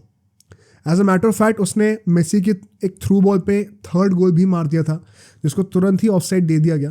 And I wonder if that was actually offside और not because I have my suspicion over it. As a matter of fact first half खत्म होते ही Suarez तो assistant referee से बढ़ने चला गया कि भाई मुझे समझा दो कि क्यों नहीं दिया गया ये गोल. एंड फिर बुस्केट्स वगैरह उसको खींच के लेके गया कि भाई हम मैच जीत रहे हैं, क्या लड़ने की ज़रूरत है, 3 गोल से अप है हम लोग. Another thing that I would say about Miami is, for the first time, they have genuinely looked scary as a team. Last season भी हमने देखा था कैसे मेसी उनको बेल आउट कर रहा था. Now that they have Suarez, now that they have Alba and Busquets in full swing, they genuinely looked like a team that can win the MLS this time. I know I'm speaking too much right now because पूरा season पड़ा हुआ है, but अगर ऐसा खेल गए लोग जैसे इस मैच में खेले, there is nobody stopping Miami. Trust me on that. इतनी अच्छी परफॉर्मेंस थी Miami की. They looked too comfortable. कई बार ऐसा होता है ना, Miami does not always have the majority of the possession. And so they look a little vulnerable when they're, basically the other team has the possession and फिर वो they're making those runs inside the box. They're trying to shoot at calendar. But this time it was not that case. It seemed very simple, very sorted for Miami for some reason.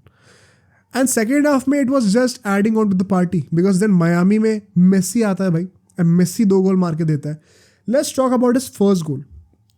Messi का जो पहला goal था, Alba was trying for a chip, वो chip जाती नहीं है, it gets cleared. And then Miami के रूबा में मेसी जो है वो अपने चेस्ट से बॉल को कंट्रोल करता है एकदम गोल के सामने खड़ा होके. And instead of just kicking it inside the goal, वो भाई वहाँ पर खड़ा होकर देख रहा है कि ये गोल मेरे चेस्ट से काउंट हो. पीछे डिफेंडर आ रहा है उसको हटाने के लिए, तो वो डिफेंडर को ब्लॉक कर रहा है, बट ये नहीं सोच रहा कि मैं शूट मार के बॉल को टैप इन करके गोल अंदर कर दूँ. और उसके बाद वो हंस रहा है सुआरेस को देखकर. What does this tell you? I personally think all of this is a joke for Messi, believe it or not. I know Messi खुद भी कहता है कि नहीं यार हमें मैचेस जीतने हैं, हम लोग बहुत डिटर्मिन्ड हैं, ये है वो है. But deep with in his heart I think उसकी प्रायोरिटी ये कि मैं पहले इंजॉय करूँगा फिर जीतने का सोचूंगा with Miami. And it is very fair also, I won't question that. At this point of time अगर वो MLS जाके भी अब इतना कंपेरेटिव हो रहा है तो क्या ही पॉइंट है. I think you should preserve that comparative mindset for Argentina as much as possible, specially if he wants to play the 2026 world cup. But the way he scored that goal, it clearly showed कितना non serious, कितना unserious जो भी कहते हैं, कितना casual है Messi about MLS. Where he could have easily kicked that ball as a tap in into the goal, but वो अपने चेस्ट से बॉल को कंट्रोल करके बॉल को छोड़ दे रहा है वहीं पे कि भाई अब अपने आप जाएगी अंदर धीरे धीरे, और पीछे से डिफेंडर आया तो उसको ब्लॉक कर रहा है. इतना वो आइस इन माई वेन्स जो सेलिब्रेशन है, that is for Messi right now भाई। ये हरकतें जो मेसी कर सकता है, कोई और करेगा ना उसको बाहर निकाल दिया जाएगा, quite literally. And the other goal with Suarez, जो कि सुआरेज एक क्रॉस देता है लेफ्ट फुट से अपने, एंड मेसी बड़ा कंफर्टेबली हेड कर देता है बॉल को। A great header, but what a ball by Suarez यार। एंड वंस अगेन, अगर मेसी और सुआरेज ये दोनों आपका डिफेंस एस्केप करके 10-10, 20-20 यार्ड की ओपन स्पेस में भाग रहे हैं, तो आपका डिफेंस बहुत गंदा है भाई। And it's not a criticism for Messi and Suarez, it's just that at this stage of the career, specially Suarez, Messi का मैं मान सकता हूँ, अगर वो इतनी स्पेस लेके चला जा रहा है ना किसी तरीके से, तो तुम्हारी डिफेंस में कुछ प्रॉब्लम तो है भाई। And all in all Miami were really good. In fact, statistically also, they had more possession this time. They had more shots. They had more XG. मैं ज़्यादा डिटेल में नहीं जाऊँगा स्टैट्स के, but it was nice to see कि Miami घर पे एक अच्छी स्ट्रॉन्ग परफॉर्मेंस दे रही है। राइट नाउ 3 मैचेस खेल चुके हैं, 2 जीते 1 ड्रॉ करा है। MLS के अपना जो डिवीजन है उसके टॉप पे है। जिनको नहीं पता, MLS के 2 डिविजन होते हैं, eastern and western conference and eastern conference. अगर फॉर्मेट डिटेल में समझना है, हमने एक बहुत वीडियो बनाई थी डिटेल में, एक 10-15 मिनट की थी। उसमें हमने MLS क्या, अमेरिका में जितने भी क्लब टूर्नामेंट्स हैं, 2-3 जितने भी हैं, सबका फॉर्मेट एक्सप्लेन करा हुआ है, जो भी मेसी खेलने वाला है। उसको मैं लिंक कर दूंगा नीचे डिस्क्रिप्शन में, एंड ऊपर अभी कार्ड में आपको दिख जाएगी। अगर समझना तो वो समझ लेना। और ज़्यादा बात नहीं करूँगा Miami पे। अब हम लोग चलते हैं सीधे क्रिकेट पे, बिकॉज यहाँ पे कुछ इंटरेस्टिंग बातें ज़रूर हुई हैं, एंड थोड़ा टाइम जो है हर टॉपिक पे स्पेंड करेंगे। We have essentially 5 things to talk about. The first one being, and most of it is going to be related to the IPL, और आई बिलीव सभी को चलो रिलेट कर सकते हैं IPL से, टू बी वेरी ऑनेस्ट। पहला है सरफराज खान के बारे में। हमने ये I think last to last podcast में कवर किया था very shortly on how there is a rumour that Sarfaraz Khan जो है वो शायद KKR आ सकता है। थोड़े अपडेट है रूमर्स में, but my point is not to report the news to you, but to dissect the argument and figure out कि क्या ये feasible भी है कि नहीं है। Because rumors तो यार देखो, अभी ये मार्च का महीना शुरू हो चुका है, 2-3 हफ्ते में IPL शुरू हो जाएगा, अभी अगले 2-3 हफ्ते में रूमर्स ही रूमर्स होंगे। तो क्या हमें हर रूमर को बिलीव करना है, हर रूमर को जो है रिपोर्ट करना है, न्यूज़ की तरह चलाना है? I don't want to do that here. I am going to pick up on the rumour if I find it legit and maybe break it down and figure out क्या ये actually में possible है भी कि नहीं है। ठीक है। द रूमर सेज कि सरफराज खान को अभी 3 टीम स्काउट कर रही हैं, KKR, RCB और चेन्नई सुपर किंग्स। सबसे ज़्यादा जो प्लॉजिबल है यहाँ पे वो कह रहे हैं कि KKR के लिए है, बिकॉज सबसे ज़्यादा मतलब ऑल गन्स ब्लेजिंग तरीके से चेज जो कर रहा है वो KKR ही कर रही है। बाकी 2 teams they are interested but they are not pursuing that hard. And so people are basically saying कि there is a big possibility कि सरफराज खान KKR में आ जाएगा। पहली बात तो लेट्स डिस्कस क्या हम चाहेंगे ऐसा हो कि ना हो। As you know, I am also KKR fan.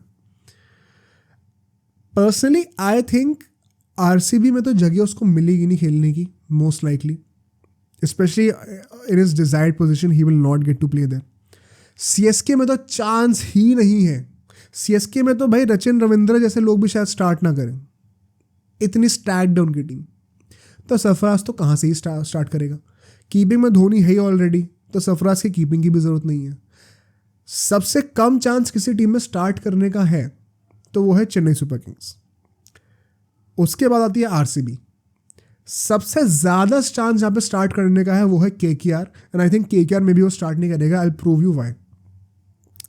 As per latest reports, KS Bharat and Jason Roy they are going to open for us. तो कीपर हमारा सॉर्टेड है in KS Bharat. I am assuming most likely one down is going to be between Shreyas Iyer and Venkatesh Iyer. उसके बाद नीतीश राणा आएगा, रिंकू सिंह आएगा, Andre Russell आएगा, सुनील नारायण आएगा। Basically हमारा मिडिल ऑर्डर पूरा सॉर्टेड है। We already know who is going to start. तो क्या अब हम यहाँ पे कहीं से भी सरफराज खान की जगह देख पा रहे हैं? We already have good middle order Indian batsman, चाहे वो नीतीश राणा की बात कर लो, चाहे वो रिंकू सिंह की बात कर लो, even Shreyas Iyer could bat in the middle order for that matter, number 4 पे। And so this quite frankly no need for him to start in the lineup. But क्या वो हमारे स्क्वाड में आ सकता है? I think yes, he could be a good addition to the squad provided he is clearly told कि भाई आप एक्सपेक्टेशंस मत रखिएगा कि आपको स्टार्ट कराया जाएगा. And I think he could bargain for that as well, because अभी तो किसी भी टीम में नहीं है, तो आने का मौका मिल रहा है आईपीएल में, वही बहुत बड़ी बात है. May be he would agree also. But क्या वो स्टार्ट करेगा इनमें से किसी भी टीम में, तीनों में से? I think no. सबसे ज़्यादा चांस केकेआर में आने का ही है, एंड केकेआर में भी we don't see him starting as a set. And so you might think कि यार अगर उसको फिर अपना करियर बचाना तो केकेआर में ही जाना चाहिए. And here is where it gets a little tricky, because I think अगर उसको अपना करियर बचाना है या फिर बचाना के अभी तो शुरू ही हुआ इंडिया से, मेन स्ट्रीम रखना है, I think you should go to CSK. And I know there is no logic to it. Start भी नहीं करेगा शायद बेंच पे भी ना हो भाई, क्या पता स्क्वाड में ही ना ले उसको. बट द पॉइंट इज कि अगर वो स्क्वाड में आता है, the guidance that he will get from the management and from Dhoni, I know बहुत एक क्लीशेड आंसर है, but it works every single time.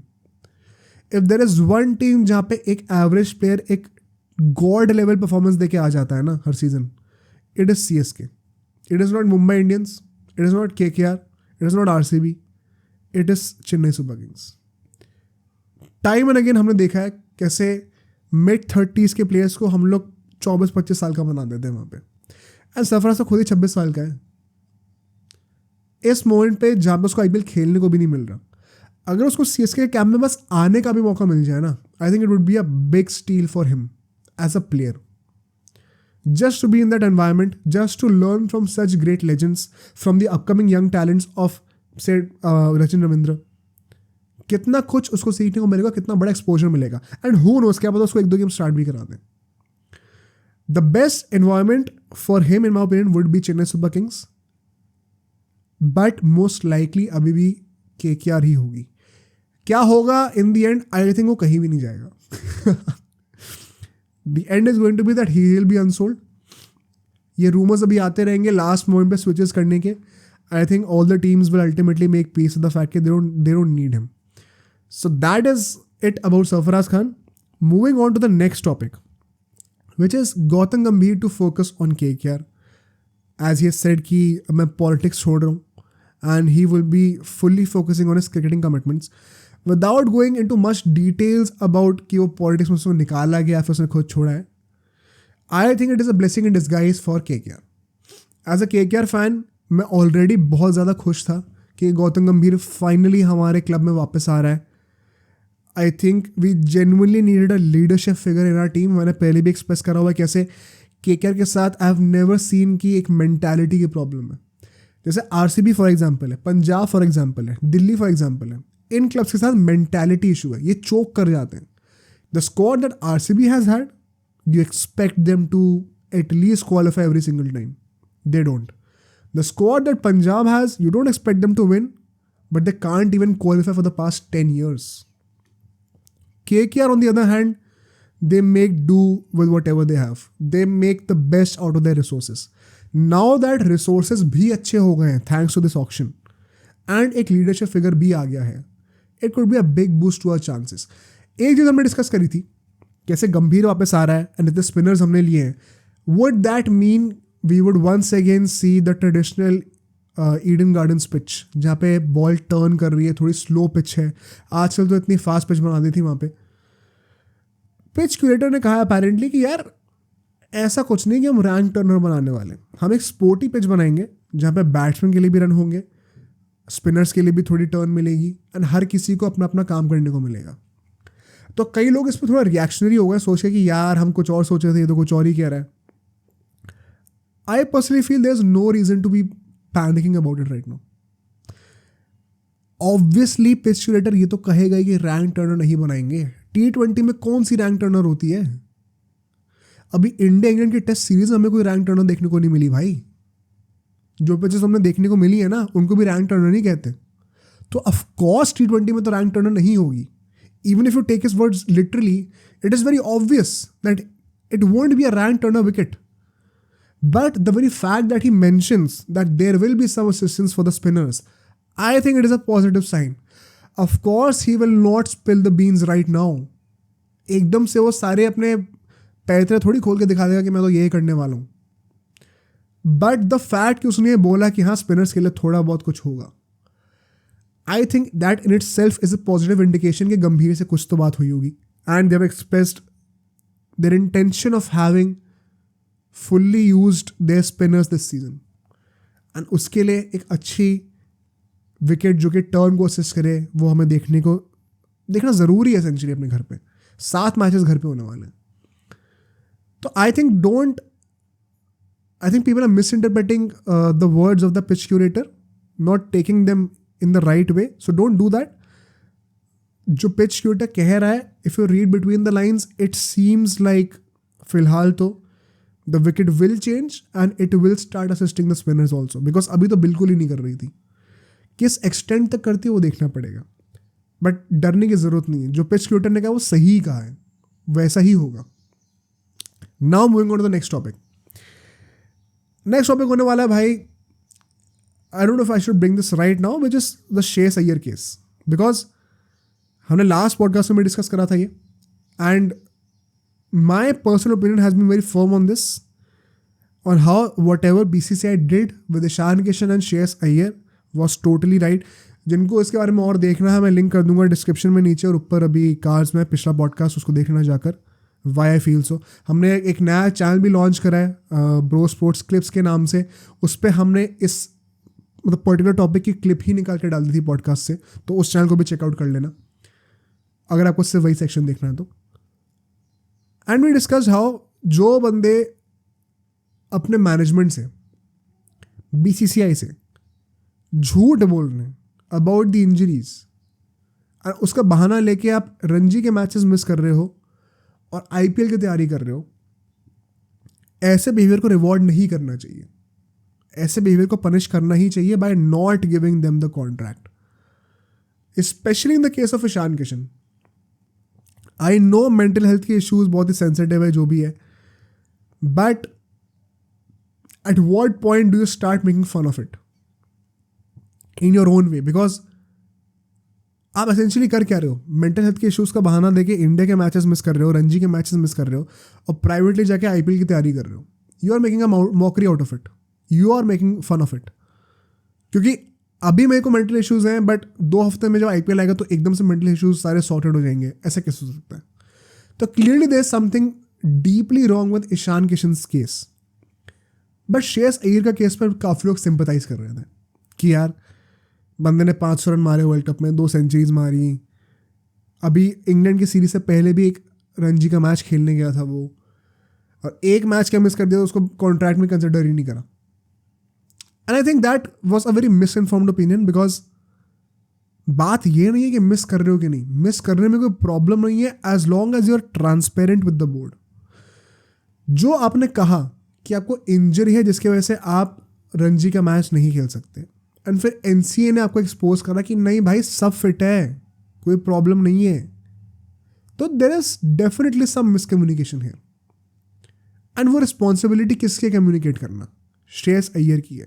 In fact why am I discussing this topic once again is, एक नया इसमें rumour निकल के आया है विच इज़ कि देयर इज़ अ गाय जिसने कहा है कि मैं अनोनिमस रहना चाहता हूँ. एक रिपोर्ट मैंने पढ़ी भी रिसेंटली, उन्होंने उसका नाम रिवील नहीं करा है, इनसाइडर सोर्स होगा कोई. उसने कहा कि श्रेयस अय्यर अपेरेंटली जब 3rd टेस्ट से निकाला गया इंग्लैंड वाले, उसके बाद वो KKR के कैंप में गया था and he was facing 60 balls every day. And धीरे धीरे वो अपनी एंड्योरेंस बिल्डअप कर रहा था टू 200 बॉल्स 300 बॉल्स, जिससे कि फिर वो रणजी के मैच खेल सके.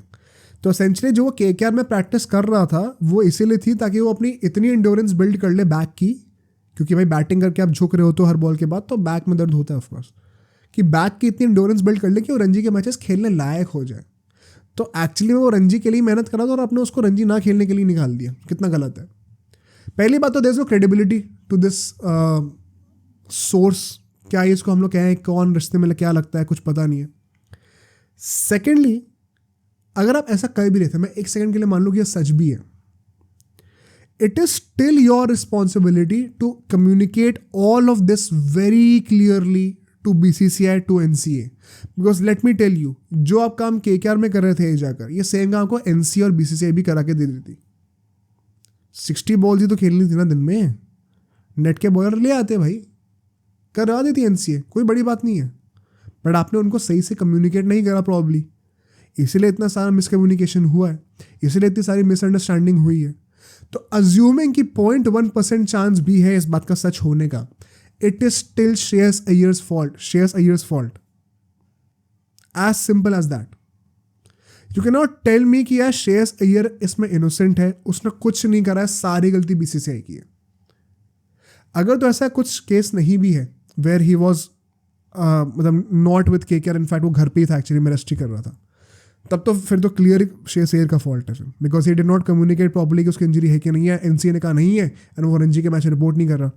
सेकंड केस जो कि अभी हमने डिस्कस करा कि क्या पता शायद वो KKR पे रणजी के मैचेस खेलने के लिए ही प्रैक्टिस करना हो, तो भाई वो प्रैक्टिस आपको BCCI रणजी के मैच से पहले वहाँ पे भी करा देती, उस कैंप में भी करा देती रणजी के, या फिर NCA अलग से भी करा देता. उसके लिए आपको KKR जाने की ज़रूरत नहीं थी, और जाते तो एटलीस्ट बता देते. बताया नहीं आपने, अब आपको एक अनोनिमस इनसाइडर सोर्स से आपको बताना पड़ रहा है ये सब चीज़ें. So I think Shreyas Iyer के साथ जो हुआ it was fair. Does it mean it will last for ever? No, of course not. He still has a lot of time. दोबारा डोमेस्टिक क्रिकेट खेलेगा, he will prove himself. Of course he has a lot of quality. He will come back into the team, he will win that contract back.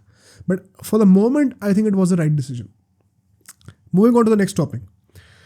Now we are going to talk about Cummins to become the captain of Sunrisers Hyderabad. इस decision को लेके भी ना काफ़ी लोग थोड़े rumours spread कर रहे हैं, या फिर may not rumours but displeasure भी स्प्रेड कर रहे हैं to some extent, where they say कि यार Cummins का अभी सुनने में आ रहा है न्यूज़ कि एकदम से कैप्टन बना दिया जाएगा, और बड़ा अनफॉर्चुनेट लग रहा है ये. अनफॉर्चुनेट और फॉर्चुनेट बताओ, चलो अभी हम लोग आएंगे नहीं, उसके बाद अभी थोड़ी देर में करेंगे. मेरा पहला सवाल ये है, Why are you acting so surprised? हाँ, इतना ज़्यादा इसमें शौक होने की क्या बात है? अगर आप 20 करोड़ रुपए किसी के ऊपर खर्च रहे हो, Cummins has never been a great T20 bowler, तो इट इज ऑब्वियस कि आप 20 करोड़ उसकी कप्तानी के लिए खर्च कर रहे हो. Was this not clear to you on the day of auction itself? कि जब उन्होंने the moment they bid 20 crore for Cummins, they genuinely wanted to have him as a captain. तो why are people surprised? Of course 20 crore खर्च करें तो अब तो captain बनाओ ही भाई. अगर 20 करोड़ खर्च करने के बाद भी कैप्टन नहीं बना तो तुम बेवकूफ हो. लोगों की मत सुनो. अगर इतना खर्च करें पैसे तो कुछ सोच समझ कर ही करें ना. तो जो आइडिया पे सोच के ये पैसे खर्च करे थे, उस आइडिया से अपना ट्रस्ट क्यों हटा रहे हो? उस पर ट्रस्ट करो ना, फिर उसको सीजन के एंड तक बैक करो ना. फिर रिजल्ट नहीं आएगा तो अगले सीजन से हटा देना. So my message to all those people who are wondering कैसा कैसे हो गया, bro let's be honest, don't pretend. We all knew this, and if you did not then maybe you did not follow the auction quite well, और you do not understand the auction that well. Second, is it right और not? सही गलत की बात करते हैं. अगर आपने ऑक्शन के स्टार्टिंग में एज ए सेड अपना दिमाग बनाया हुआ है कि हमें Cummins चाहिए ही चाहिए, क्यों? बिकॉज हमें कैप्टन चाहिए, एक proven captain in other formats although, but चाहिए. Then after spending 20 crore you have to back that decision. So in that little room I would not blame SRH. अगर हम लोग कहें कि यार ऑक्शन में घुसने के वक्त से ही जो प्लानिंग करी थी, कि जब उन्होंने डिसीजन लिया था कि हमें Cummins को कैप्टन बनाना है बिफोर द ऑक्शन, अगर हम लोग उस स्टेज पे आ जाए, क्या तब वो सही था? नाउ वी कैन डिसाइड कि अब इसमें सही गलत का एलिमेंट आ जाता है. बिकॉज अभी रिसेंटली क्या हुआ, मार्को यानसन बड़ा अच्छा खेल रहा है, ठीक है, एंड क्लियरली अगर Cummins कैप्टन बनेगा तो उसको टीम में स्टार्ट करना ही पड़ेगा. एंड क्योंकि 4 फॉरेन प्लेयर्स ही हो सकते हैं, तो Marco Jansen as a bowler will not play because Cummins आ जाएगा अंदर. सो लोग कह रहे हैं कि Marco Jansen could be a great future bet, अब उसको हटा दोगे Cummins के चक्कर में, जो कि T20 में इतना अच्छा भी नहीं खेलता है. My question is, SRH is looking at Cummins as a captain first. Bowling के बाद में आएगी. इन एन आइडियल सेंस क्या आपको Cummins को इतना महंगा लेना चाहिए था in the first place? Obviously no. Same applies to KKR as well for Stark.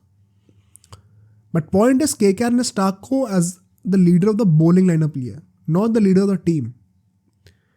SRH ने मैसअप यहाँ पे क्या करा है, मार्करम ने उनको अभी भी SA20 जिताया, he has been a good captain. अब उसको कप्तानी छोड़नी पड़ेगी बिकॉज स्टार्क कह रहा हूँ, कमिंस आ रहा है टीम के अंदर।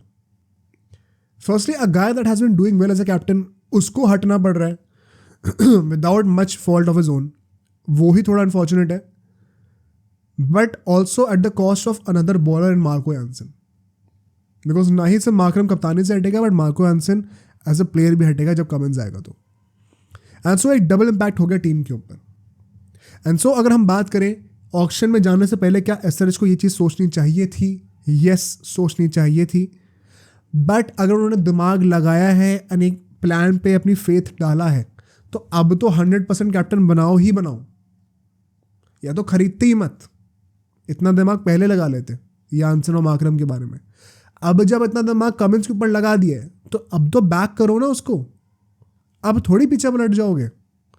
एंड इसमें बात कोई वो नहीं है कि यार 20 करोड़ खर्चे हैं तो अब ऑफकोर्स हम बैठा नहीं सकते, कैसा लगेगा। वो बात अगर मैनेजमेंट में है तो मुझे नहीं पता। प्रॉब्लम उस चीज़ की नहीं है, प्रॉब्लम इस बात की है कि इट ऑल्सो शोज कि आपने जो चीज़ में ट्रस्ट दिखाया था आप 1 महीने के अंदर पलट गए हो क्या। And for no fault of Cummins, because उसने अभी कुछ करा नहीं T20 में ऑफ लेट, खेला ही नहीं है, तो किस बेसिस पे जज कर रहे हो तुम। So I think that decision of Cummins become the captain it's inevitable and it will happen, and होना ही था भाई, don't be surprise about it. But the last topic is about MS Dhoni. MS Dhoni की छोटा सा टॉपिक है। उनके एक दोस्त है परमजीत सिंह करके, जिन्होंने पिक्चर देखी है, जिनकी वो बैट की दुकान थी, जो स्पोर्ट्स उसकी शॉप की दुकान थी, जिसके अपेरेंटली कंपनी के बैट से वो धोनी अभी दोबारा खेलने वाले हैं इस IPL में। उन्होंने अभी कहा है भाई, उन दोस्त ने कहा है कि धोनी अभी एटलीस्ट 1-2 सीजन और खेलने वाला है because he is very fit right now, and ideally तो और खेलना चाहिए बट एटलीस्ट अगले साल तो दोबारा खेलेगा ही खेलेगा। And I just wonder bro, क्या ज़्यादा स्ट्रेच हो रहा है? जितने भी धोनी फैन जो ट्रिगर्ड फील कर रहे हैं कमेंट करके बताना, because I wonder last season it kind of felt like Dhoni will come back for one more time. And when he won the IPL and made it clear in that post-match ceremony, जिस तरीके से उसने बात कही थी कि now that I have won the IPL and I've got so much support throughout this season, 2023 की बात कर रहे हैं हम लोग, I think I owe it to the fans to come back one more time and then play for them. And the finality, the sense of finality that you could feel in those words. वो बाल भी लंबे कर रहा है, वो अपने bat का स्पॉन्सर भी वही पुराना वाला लेके आ रहा है जिन दोस्त की दुकान थी। तो सब ऐसा लग रहा है ना कि he is creating a story arc for himself, full life coming full circle. And now once again somebody is coming and telling me कि यार नहीं भाई 1-2 साल अभी और खेलने वाला है। केदार जाधव ने लास्ट साल कहा था कि भाई वो पिछले साल ही रिटायर होने वाला है, पक्का नहीं हुआ। अभी ये परमजीत सिंह कह रहे हैं कि भाई अभी 1-2 साल और खेलेगा। आई वोंट बी सरप्राइज अगर धोनी रिटायर हो जाए इस साल। And to be very honest I think it is the right time. I think last season मुझे खुद भी लगता था कि 1 साल और तो खेलना चाहिए धोनी को, but this season I think it is the right time to pass the baton to the next generation, be it in the role of a captain to Ruturaj Gaikwad, be it in finding a new wicket keeper, rumours है कि ऋषभ पंत को लाएंगे। This is possibly the right time to move on to the next phase and let Dhoni be used as a mentor for the team. I personally feel कि धोनी को he should and he most probably will retire after this season, regardless of whether he wins this time or not. I think this time he is just doing it for the fans because he won last time. He felt कि चलो I think maybe I can give one more season. अब surgery भी हो गई है, his knee will also recover hopefully very quickly. He has clearly one more season in him. Does he have 2-3 more seasons? Because fit यार देखो, match fitness और वो normal fitness में बहुत फ़र्क होता है, समझ रहे हो। जिम में बॉडी बहुत लोगों की होती है, बट क्या वो हर कोई मैच खेल सकता है पूरा 4-5 घंटे का? तो मैच फिट होना और वो जिम फिट होने में बहुत फ़र्क है। I doubt if Paramjeet Singh जो भी है वो शायद उस एंगल से सोच रहे हैं कि नहीं सोच रहे। I could be very wrong. Of course, he's a closer friend, he would know better. My personal bet is that Dhoni would retire at the end of the season, and I think that is the right time as well. But if he happens to play, who's complaining? So, on that positive note, I think we will end today's podcast. पहला solo podcast था भाई ये, तो बताना सब लोग comment करके. I need a lot of feedback on this one. Make sure to express how you felt through this podcast. If you liked it, अगर एंटरटेनिंग लगा, एंगेजिंग लगा, बोरिंग लगा, जो भी लगा, साफ साफ बताना. क्या इंप्रूवमेंट्स कर सकते हैं, क्या टॉपिक्स तुम चाहते हो हम कवर करें, खुल के बताओ पूरा. And keep supporting us. Make sure to like this video before you leave. Podcast को सब्सक्राइब कर दो. दूसरा चैनल हमारा आ चुका है ब्रो स्पोर्ट्स क्लिप का. उसमें हम लोग कई सारी हाईलाइट्स डालते रहते हैं. इसी 1.5 घंटे के पॉडकास्ट में से 10-10 मिनट की, 5-5 मिनट की कई सारी क्लिप्स. तो you can catch all the power packed information in short clips. दोनों चैनल को सब्सक्राइब करो और बाकी वीडियोस भी देखो भाई. अगली वीडियो जो आपको देखनी चाहिए, आई थिंक वो यहाँ पे आपको दिख जाएगी, तो उसको भी देखिए एंड फिर बताना कैसी लगी वो वीडियो.